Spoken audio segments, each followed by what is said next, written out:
કચ્છના બધા પ્રિય મતદાતાઓ, દરેક નાગરિકને ખાસ કરીને અમારી વિનંતી છે જિલ્લા ચૂંટણી તંત્ર તરફથી કે 23 એપ્રિલે આપ સૌ મતદાન કરવા માટે આવજો અને પોતપોતાના જે વિસ્તારમાં જે કંઈ બૂથ છે આપણે એ બૂથ માટે અગાઉ BLO તરફથી માહિતી પણ મળશે કે ક્યાં મત આપવા જવાના છે અને ખાસ કરીને તે દિવસે કોઈ પણ પ્રલોભનમાં પડ્યા વગર કોઈ પણ જાતિ યા ધર્મ ના આધારે વોટ ના કરીએ.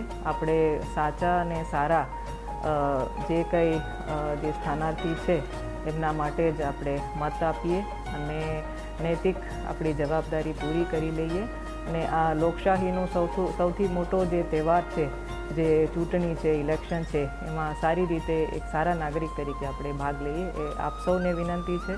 ખાસ કરીને મહિલાઓ, યુવાનો અને ઇવન વડીલો બધાને અમારી વિનંતી છે કે પરિવારમાં જેટલા પણ 18 વર્ષ ઉપરના જે કંઈ નાગરિક છે એ સૌ આવીને પરિવાર સાથે આપણે મતદાન કરીએ અને લોકશાહીને સારી રીતે સપોર્ટ કરીએ.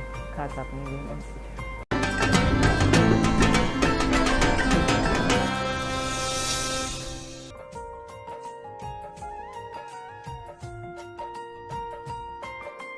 ત્રેવીસ એપ્રિલે જે ગુજરાત રાજ્યમાં અને ખાસ કચ્છ એક સંસદીય મત વિસ્તારમાં ચૂંટણી થવાની છે. તે દિવસે બધા નાગરિકો, વડીલો, યુવાનો, મહિલાઓ અને દરેક નાગરિક, અને આ વખતે ખાસ એક્સેસિબલ ઇલેક્શનનું થીમ હોવાથી દિવ્યાંગ જનો પણ ખાસ તે દિવસે આવે અને પોતપોતાનું મત, કિંમતી મત આપે એવી ખાસ વિનંતી છે.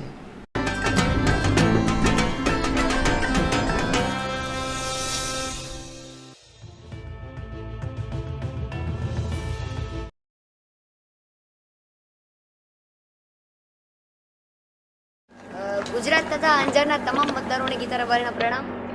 આપ સૌને જણાવવાનું કે ગુજરાત વિધાનસભાની ચૂંટણી માટે ગુજરાતમાં 9 તથા 14 ડિસેમ્બરના રોજ ચૂંટણી યોજાઈ રહી છે. તો આપ બધાને નમ્ર અપીલ છે કે તમે બધા 9 તથા 14 ડિસેમ્બરના રોજ જઈ અને મતદાન કરો. મતદાન કરવું એ આપણો અધિકાર છે તથા આપણા ભવિષ્ય માટે જે તમે મત કરશો એ બહુ જરૂરી છે અને મતદાન એ લોકશાહીનું સૌથી મોટું પર્વ છે.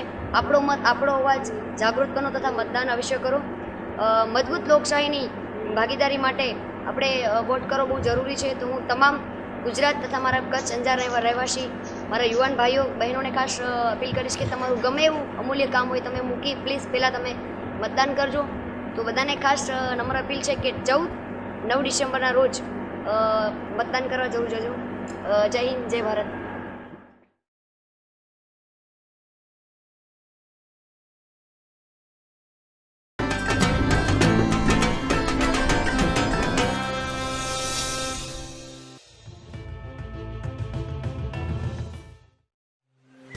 અકા હિન્દુમાં તાળી ગુજરાત ભૂમિ ભાળી નચીએ તો ગાળી સુરવીરતા વાળી.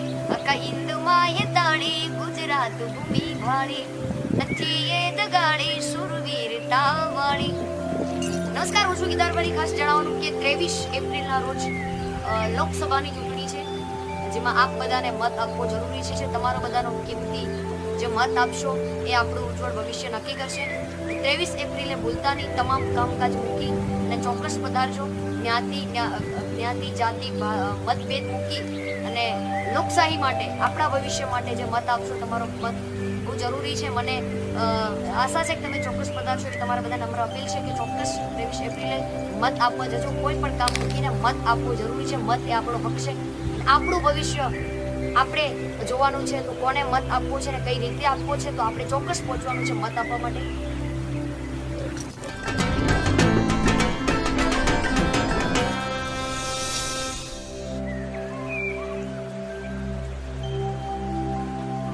બધા ભારતવાસીઓને અમારા સપ્રેમ જય શ્રી સ્વામિનારાયણ. આપણે સર્વે ભારતના ભાગ્ય વિધાતા મતદાતા છીએ. આપણે આપણી ફરજ સમજીને મતદાન કરવું અવશ્ય જરૂરી છે. આપણે આપણો વોટ કોઈને પરાજિત કરવા માટે નહીં, બલકે આપણો વોટ ભારતનું ભાગ્ય બદલાવવા માટે છે. આથી સમય ફાળવીને વોટ કરવા જવું તે પણ નાત જાત પંથથી ઉપર ઉઠીને આપણે આપણા સંતાનનું તથા ભારત દેશનું ભવિષ્ય નક્કી કરીએ. આપણે જે વ્યક્તિને યોગ્ય લાગે તે ભારતનું ભલું કરશે અને આપણા દેશના ભવિષ્યને ઉજળું કરાવીએ.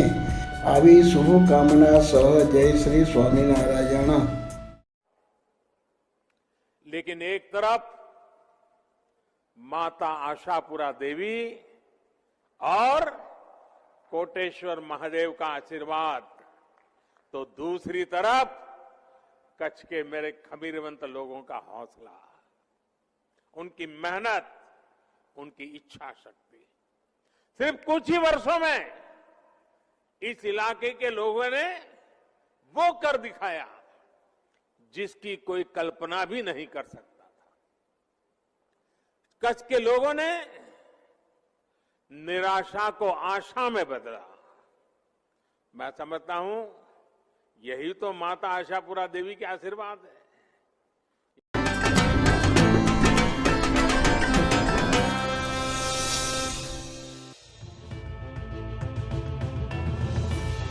મારું નામ રાજાભાવ યોગેન્દ્રસિંહ, માતાના મઠ જાગીરના ગાદીપતિ.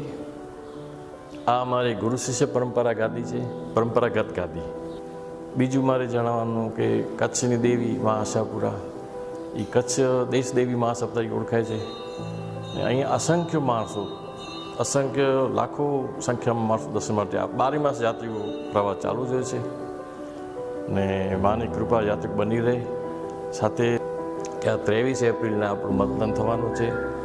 તો લોકશાહીમાં આપણે આપણી નૈતિક ને સ્વૈચ્છિક ફરજ નિભાવીએ ને ભારતની સેવા કરીને અવશ્ય આ સ્થાનથી અપીલ કરું છું સેવકોને, માના દર્શનાર્થીઓને, ભાવિક જનતાને કે 23 એપ્રિલના અવશ્ય બીજો કામ ધંધા મૂકીને મતદાન કરવા અવશ્ય જજો. એવી માની પ્રાર્થના ને સૌને વિનંતી. જય મા આશાપુરા.